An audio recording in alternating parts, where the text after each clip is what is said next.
Hey guys, welcome back to the channel. Today I'm going to show you how to do an aligned puff stitch.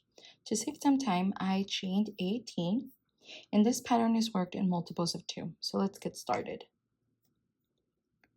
For the first row, we're going to go and skip the first chain. And on that second chain from the hook, 1 and 2, we're going to put a single crochet.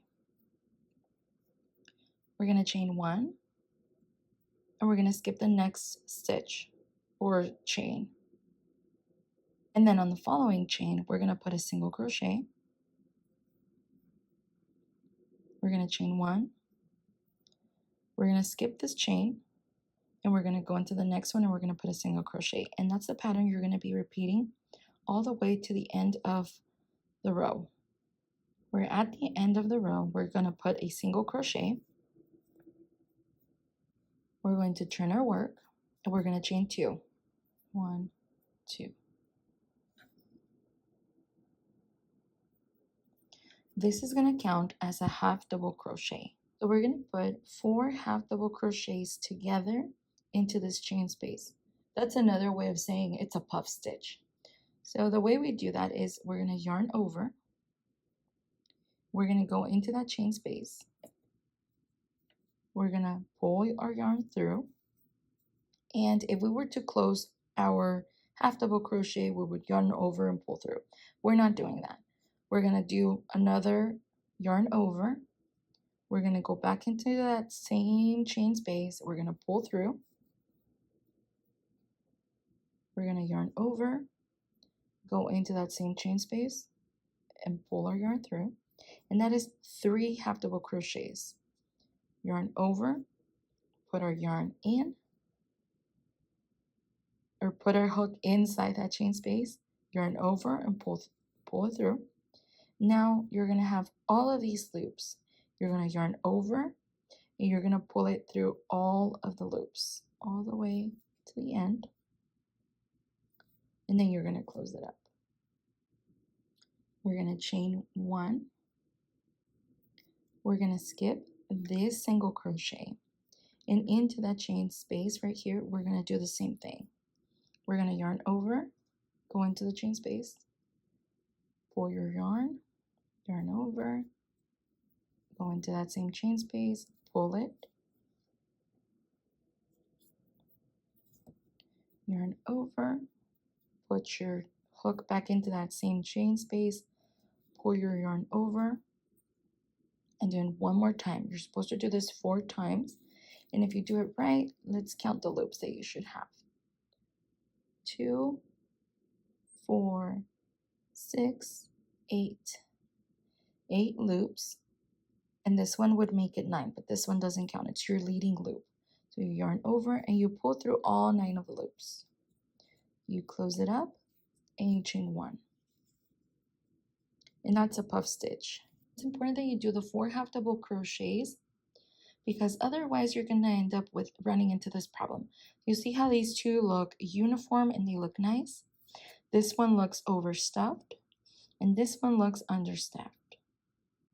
You can really tell the pattern. There's more yarn here. It causes a bump. And then this one has a big gap right here. So make sure that you have them even, that they are nice, because that's going to help you have a very nice project overall.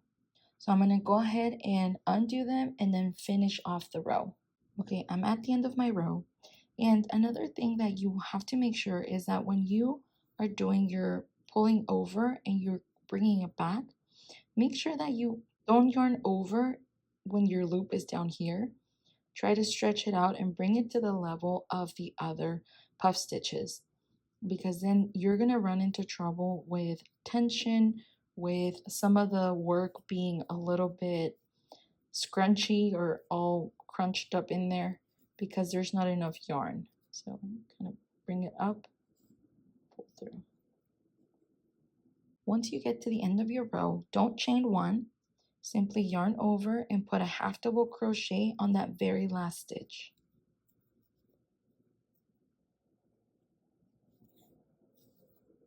For row number 3, we're going to chain 1 And we're going to put a single crochet onto that very first stitch, which would be this one right here. And put a single crochet. We're going to chain one. We're going to skip this stitch right here. And we're going to go into this chain space. And in this chain space, we're going to put a single crochet. We're going to chain one. We're going to skip this puff stitch. And on that chain space, we're going to put a single crochet. Follow that pattern all the way to the end of the row. And chain one. And in the chain spaces, we're going to put a single crochet.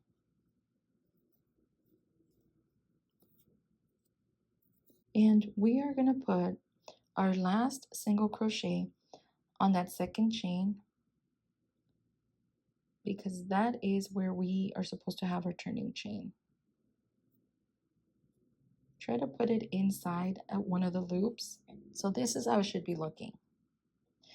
From here on out, we're simply repeating rows 2 and 3. And yeah, that's it. So I'm going to work a little bit more of this and then I'll catch you guys when I'm done. I've worked a few rows of this stitch and I really like it. You see how the puff stitches are all lined up very neatly. This is how it looks from the other side. This is supposed to be your right side because working on row number 1 is where the right side is. So when you work on row number 1, you're going this way and your tail ends up on your left side. It's so fluffy. I really like it. If you make this out of cotton, these are going to be very, very nice pot holders, because if you think about it, it's enough yarn to prop it up and have some kind of vent or circulation coming from the bottom. Just look at this. Yeah, I really like it. It's very nice and I hope you like it too. If you like this video, leave a like. Thank you for being here. Bye.